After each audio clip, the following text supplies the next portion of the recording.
Hi, I'm Kay Walter. At Bergen Community College, we believe that all citizens need to be informed about the important issues that affect their lives.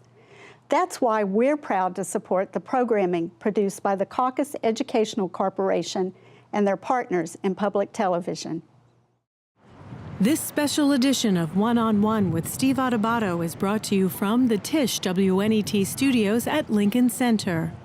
Funding has been provided by RWJ Barnabas Health, Delta Dental of New Jersey. Everyone deserves a healthy smile. Wells Fargo, New Jersey Council of County Colleges. PSE&G, committed to improving New Jersey's economy and strengthening its communities.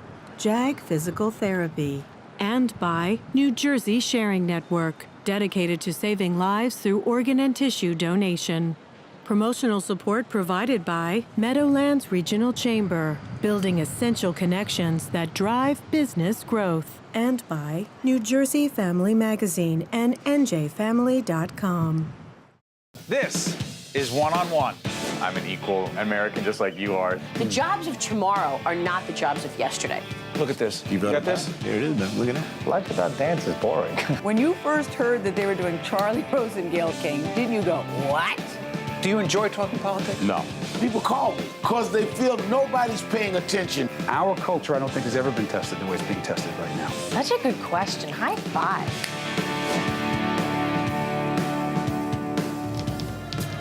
(1945). The boys are back home, but the fight for a new America is just beginning.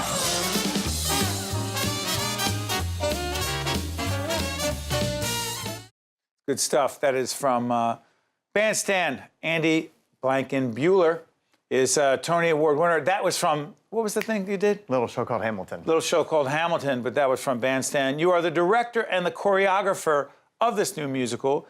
You are, in fact, you won a Tony for choreography for Hamilton, and you are on fire. Things are good. I'm a really lucky guy, and a really exciting time in the theater, I think. When did you know that this would be your love? I grew up dancing. I started dancing when I was 3. I had 2 older sisters who both went to dance class, and so my parents brought me to dance class too, and I stayed with it. I sort Where of was had this? Cincinnati, Ohio. Right. I kind of had a mathematic brain for picking up rhythms and counts, and I stayed with it. And then in high school, I started doing musicals at my school, and that's actually where I met the team that's made Bandstand. We all met in high school. Is that true? Sophomore year, we went to a theater camp in Cincinnati at the University of Cincinnati. And that's where I met Richard. And so David Kreppel, who does vocal arrangements, and Richard and I all met way back in the 80s, and all these years later have come back to make this Broadway musical. Describe the musical. 1945, a bunch of vets have come home for World War II, sort of landing in a country that they don't feel they're understood. They don't know how to articulate the drama that they've been through or the dysfunction that they're now feeling. And they all share a common love for swing music. So they use their music as a device, as a tool to start the road back to healing. It centers around one guy, Donnie Nowitzki, and a war widow, Julia, who is the widow of a good buddy of his from the war. And together they all use their music, and they compete in a big nationwide contest that's to choose a song to welcome home the troops.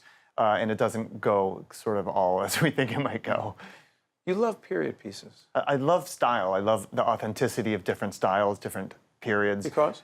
I just love detail. I love the honesty that's in people's choices. I love the honesty that you make choices to deal with things that are happening in your life. I mean, it might be even as simple as what clothes does a New Yorker wear on a rainy day, and how does it make that person move differently or act differently than somebody who's in sunny Kansas on the same day. People make choices because of their environment, because of social situations, in different ways. And I think that leads to really detailed and honest choices. For those of us who don't understand theater but just appreciate it when we go, describe the difference between directing, being the choreographer, and being the director and the choreographer, because you are both. Yeah, and both in this. I work a lot as just a choreographer. My first passion and my greatest passion is in movement. And now that I'm directing more, I'm directing pieces that still have a lot to do with directing. So what happens as a choreographer is I'm part of a team, and the team decides, oh, let's tell this part of the story through a song. Let's break this part of the story into a dance. And then I take that roadmap and I stage it. And depending on the show, it turns into different kind of choreography. A big number from Hamilton will feel different than a big number from, for example, like 9 to 5 that I did on Broadway, which takes place in an office building. So my job as a choreographer is to figure out what steps feel organic to those people in that situation.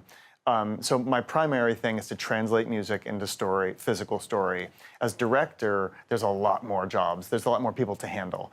There's a lot of communication with the scenic designer, the lighting designer, the writing team. And so it's about sort of being Switzerland in between all these different parties and learning how to speak to all of them and helping to support and inspire each one of them to do their best job. As director and choreographer, it's a little tough because my first job must be to direct the show, to cultivate the characters, the storyline, the emotion. And once that's in a good enough place, Andy, the choreographer, sort of takes over and turns it into movement. Describe the experience of being a key player in connection with this extraordinary hit, Hamilton. I mean, Hamilton is a dream come true on many levels for me. I was lucky enough to meet that entire team. We made a show on Broadway called In the Heights, which changed all of our lives back then. Right. That was about 10 years ago.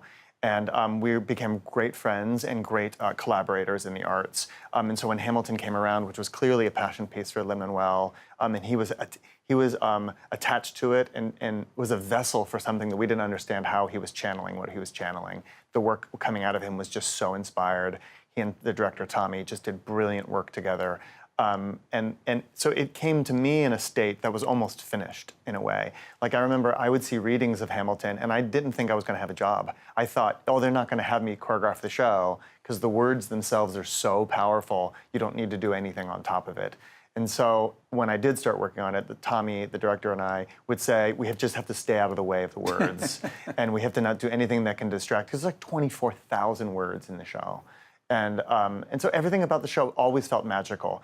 And people, it's a lot of material, and so people think, oh my God, it must have been so hard to do. In a way, it was like the easiest thing I ever did, because the material was just so inspirational. But you also started working on Bandstand while you were connected to Hamilton. I actually started Bandstand before Hamilton, because Hamilton existed, but I hadn't started working on it yet. The director starts a lot earlier than the choreographer does. So I did the early stages of Bandstand, which is like readings, finding actors, cultivating the music with the writing team. And then all of that sort of got put on hold for about 1.5 years while I was working on Hamilton. So how long, I know each play is different, how long does it take, or did it take, to get Bandstand to the stage? Bandstand's actually, for the life of a new musical, happened very fast. I started working on the show not even 4 years ago. And so it went from first draft to Broadway opening in less than 4 years. You know, right. I think Hamilton took like 8 years. So a lot of shows take longer. Sometimes it's because of the scale. Sometimes it's because, frankly, it's hard to raise money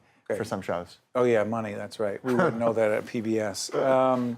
So today, we are taping on, it's the 25th? Yeah. You were opening when?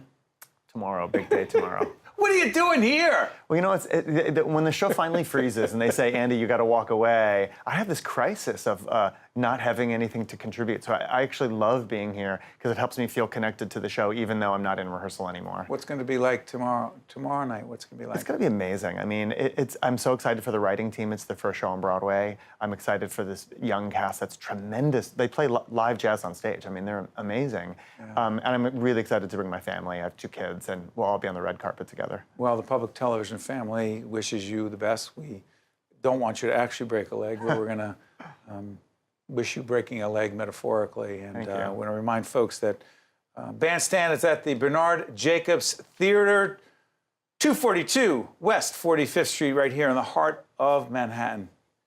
Andy, all the best. Thank you so much for having me here. Keep doing good things. Thank you. Stay with us right back right after this. To see more one-on-one with Steve Adubato programs, visit us online at steveadubato.org. If you would like to express an opinion, email us at info@caucusnj.org. Find us on Facebook at facebook.com/Steve Adubato PhD and follow us on Twitter at Steve Adubato. We're pleased to welcome Liza Landsman, who is president of Jet.com. How you doing? I'm great. Thanks for having me. Tell folks what Jet.com is. Jet.com is an e-commerce site where you can buy everything you already get, but for 8 to 10% less. Started when? We launched publicly in July of 2015. Because? Because all of the innovation in e-commerce for the last 20 years has been focused on speed and specialty. And we think there are a lot of folks in the country who still care profoundly about price and value. It's interesting. So Walmart's involved here too. Yeah, so launched July 2015, acquired by Walmart in August 2016, so 13 months after launch. So as I think about this, you know, I mean, the commerce, the world of commerce, or retail changing dramatically. Who are your customers? So our customers are primarily urban, older millennials, and they are people who are starting families. So it's interesting. People have this sort of image in their mind of what millennials look like, but more babies being born to millennials in this country than any other generation. So they are the folks with a lot of buying power, and they're digital natives, so their expectations are a bit different. Talk about your pricing model. It matters. It does matter, and it's interesting. We have a dynamic pricing model, but it is powered by something, and you should prepare to fan yourself, because I'm about to say something incredibly sexy, which is supply chain re-engineering. Supply chain re-engineering. Yeah. Sure. That's hot. I can see you're fascinated already. Could you break that down in English? I will break that down before everyone in the studio swoons. So most things in this country that are shipped in e-commerce are shipped by the ones. And if you think about it, there's a lot of cost embedded in shipping one thing to one person at a time. And so Jet was founded actually on this belief that there was a better way to do this, better for retailers and brands, better for consumers, and better for the planet. Because if you can ship more things together over shorter distance, you actually pull costs out of the shipping and that last mile delivery. And so we have created a dynamic system that looks at everything you have in the basket and figures out, how to ship the fewest number of boxes, the shortest distance. And when we do that, we reduce the cost to get it to you, and we pass a lot of those savings on to you. It's brilliant. Who figured that out? The great mind of Mark Laurie, my boss and our founder. Talk about Mark. Mark is probably the kindest, humblest CEO you will ever meet. He is an utter math geek. He is a devoted father, and he is a brilliant retailer. So it's interesting. We were talking right before we got on the air. There's a social consciousness of the company. Yeah. And so in prepping, you know, for the show, the term, you know, the diaper divide gets brought up, and I think, oh yeah, I've heard about that. Is this a serious thing? And it's such a serious thing. It's a real thing. Your company got engaged and involved in it. Talk about it. Yeah, sure. Well, the company was founded with 3 core values: trust, transparency, and fairness. And so when the White House tweeted at us... When was this? I want to say maybe August 2015, right after we launched. Oh, so you mean the Obama White House? The Obama White House. I just wanted to clarify. Yes. Yes. The Obama White House tweeted at us, I think it was the digital office of the White House, tweeted at us and said, we're trying to, you know, partner with tech companies who are interested in innovation to help us solve a set of hard problems. One of the problems we're working on is the diaper gap. Would you be interested in talking to us about how to begin to address this problem? What's the diaper gap? So the diaper gap is simply that in this country, diapers cost much more for folks who have a lot less money. That is, if you're buying them in the bodega, you know, a few blocks north of here, they cost a lot more per diaper than if you're buying them up in the Bronx or Brooklyn or Newark, where I grew up. Because you're buying them, or in center, you know, Philly, where I grew up. Where you grew up in Philly. Yeah, right. They cost a lot more. It's just not fair. It's just not fair, and we set about trying to figure out how do we, build a better mousetrap around that? So we took some of the know-how around supply chain reengineering that we talked about.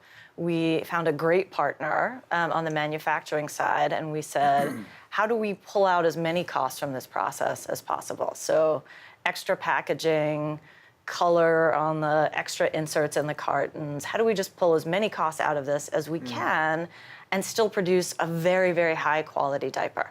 Because one of the problems with this diaper gap is that because diapers are more expensive, families aren't able to buy them as frequently as their kids need, and it causes a real health issue. Right. And so in partnership, we created this incredibly high quality, low cost diaper that we provide on the site at that cost to any 501c3, not just nonprofits, and not just registered diaper banks. And that was also an innovation because there's so many great organizations and communities that are servicing these families, not just the diaper banks, so they're doing tremendous work. Company. So interesting. Donald Trump tweeted recently that what he liked about business is that business is all in the head. You don't have to be focused on the heart. I'm a big believer in the double bottom line.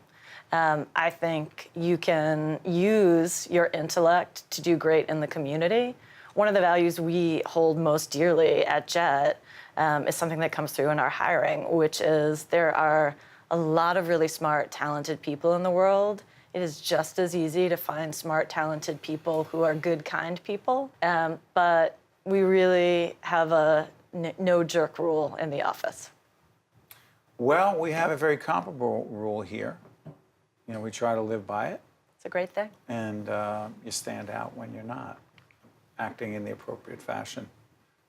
So I want to say thank you. My pleasure. Liza Landsman, president at jet.com. I want to thank you for joining us. Wish you and your colleagues doing good work.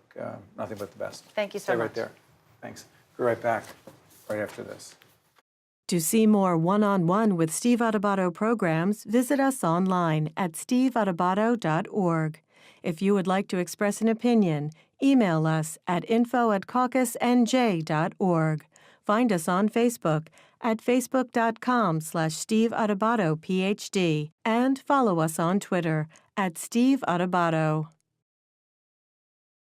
My favorite culinary class is production and kitchen. It's basically hot food. I'm more of a cutting and cooking person than baking, so that's why I like that class. I chose culinary arts because when I cook for people, I like seeing the enjoyment on their faces when they eat my food.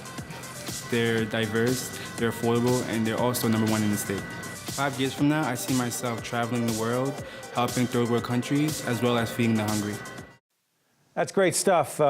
Shot by our friend, his colleagues. This is Paul Dillon, Associate Dean for Business, Culinary and Hospitality at Hudson County Community College. Paul, my good friend, what were we looking at right there? We were looking at students at our school. We take this in one day to promote our program. It's the best program I can think of in the nation for culinary arts. Describe it. Describe it. It's an associate's degree in culinary arts. It's 2 years. You end up completing 69 credits. A 2-credit course is 60 hours of instruction. So that our students are in class for 6 hours, 2 to 4 days a week to complete their culinary arts degree. What are they learning? They're learning the humility of being a cook. That's what happens, Steve. Why the humility? Because when you cook, you use all your senses. And what you realize is how little you know every time you go into the kitchen. So every time you touch that product, you pick up that piece of equipment, there are variables that you can control and that you cannot control. So it's humbling because a lot of things can go wrong with that, but a lot of things can work really well. What kind of jobs are out there for these students once they graduate? Oh, there's so many different kinds of jobs now. Whether they want to go into catering, hotels, sales, food science, nutrition, all over the board. We cannot place our students right now. We can't place our students because there's too many jobs for them. Right. The externships are important, aren't they? Well, we require 600 hours of externships. Describe a typical externship. Externship, well, it's 150 hours over the course of 1 semester where the students are working in a location. The location has to be approved. So they can't go to B&J's Deli and just, work the deli. Right. It has to be an approved location. Part of it can be in the front of the house, and part of it can be in the back of the house as well, too. When you say the house? The house, the restaurant, the hotel. What do you get jargony on me? No. By the way, we should let folks know that Paul and I, as soon as we saw each other, it all flooded back for us. 20 years ago, right? 20 years ago, yes. We were together starting another network. Yes. Right? One-on-One was part of another network before we came to public broadcasting and our friends at FiOS. And it was an experience, was it not? I remember the very first experience. I was scared to death when I did the show Let's Cook, and it was actually, we weren't even going to call it Let's Cook. You were on every day at 4 o'clock. I ended up at 4 o'clock. Yeah. We were on a couple hours later with One-on-One. And just like this, it was live to tape. There's no editing. You made a mistake. What happened? It stayed there. You smiled. You had to laugh. That was the old Comcast network. Yes, CNN. Right. Yeah. And by the way, that experience that you learned being on camera and that whole entrepreneurial spirit, how much is it connected to what you do today? Well, I think it's all interrelated. I taught for many years before I started to do the show, and so I think the show supported what I'd done in the kitchen as far as teaching. Performing, and then being on the show made me grow as an educator and a chef as well, too, because I had to learn a lot to do that.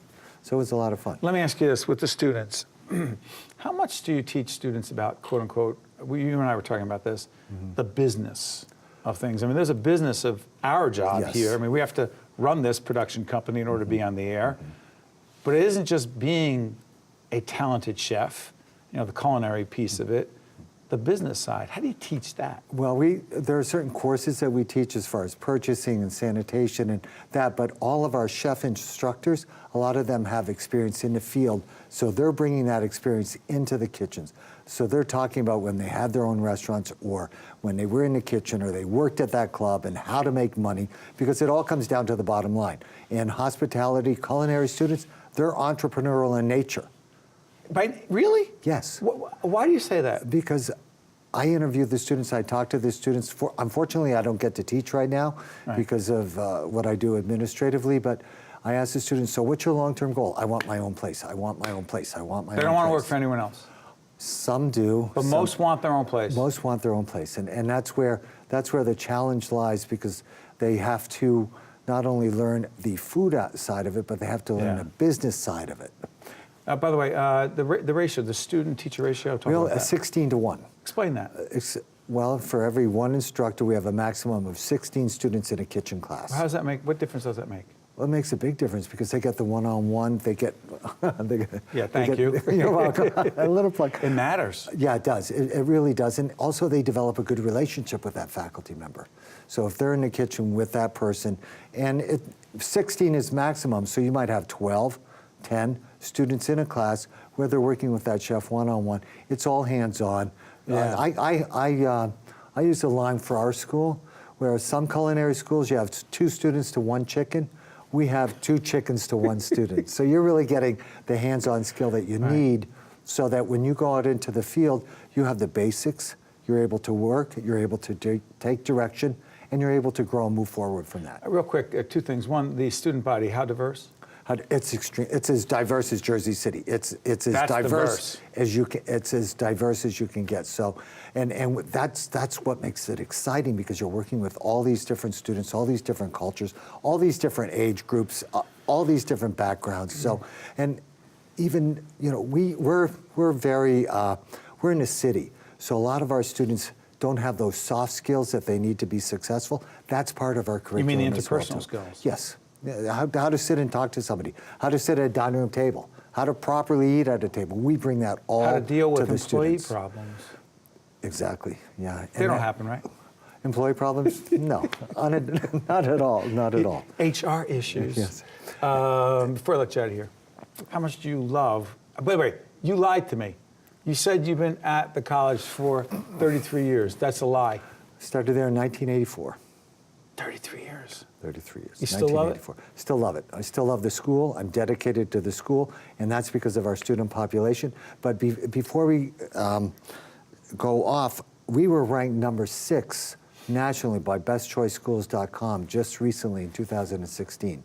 And that is that came, we did not even know they were rating us. I got a phone call. Hey, Right. Paul, guess what happened? You're rated number 6. At your place? At our place, yeah. You didn't miss the opportunity to plug. So No. you teach branding at your school? No, At marketing? I only have a few minutes It here, comes so Steve. I gotta natural go to for you. it. Listen, it is great to see you, my old friend, my young friend, after all these years, and Thank you you. still have the same passion and enthusiasm, and most importantly, you're making a difference with you and your colleagues, with so many students who are going into this field, and it's great to hear, by the way, that there are jobs out there for them and that they are being prepared for it. They are. The business is just blowing up. Keep doing what you're doing. Thank you, Steve. Thank you. One-on-One with Steve Adubato has been a production of the Caucus Educational Corporation, celebrating over 25 years of broadcast excellence. This special edition of One-on-One with Steve Adubato is brought to you from the Tisch WNET studios at Lincoln Center. Funding has been provided by RWJ Barnabas Health, Delta Dental of New Jersey, Wells Fargo, New Jersey Council of County Colleges, PSE&G, JAG Physical Therapy, and by New Jersey Sharing Network. Transportation provided by Airbrook Limousine, serving the metropolitan New York, New Jersey area. Together, we're beating cancer. Together, we're unlocking the mysteries of the brain. Together, we're changing the way healthcare is provided, delivered, and imagined. Welcome to RWJ Barnabas Health, New Jersey's most comprehensive healthcare system, with 41,000 medical professionals serving millions of people throughout New Jersey. So when it comes to your health and wellness, you're never alone. RWJ Barnabas Health. Let's be healthy together.